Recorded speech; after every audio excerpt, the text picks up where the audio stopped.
In summary, this week we scratched the surface of unsupervised learning. There's a lot to learn here, and we could devote an entire course to it.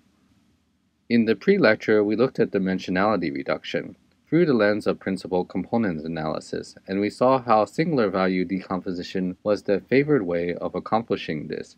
The idea is to find a low-rank approximation of the original data and to choose orthonormal bases to allow us to capture the most variance that's remaining to determine the principal components.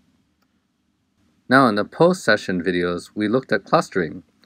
We looked at k-means as a simplified hard form of the EM algorithm that used the L2 norm to compute distances, but could actually use any type of similarity computation, including ones that are kernelized.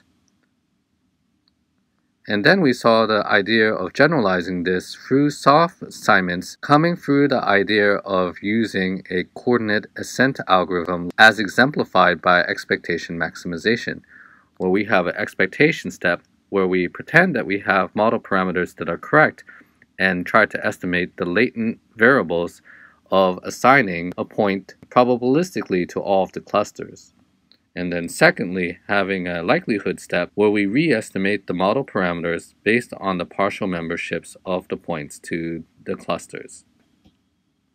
Can we actually put both of these different practices together?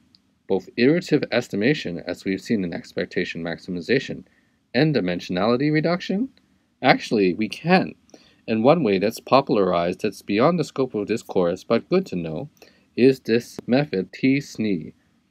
It's an unsupervised method that takes into account iterative estimation and dimensionality reduction to generate low-dimensional visualizations of the data that are comparable or superior to PCA.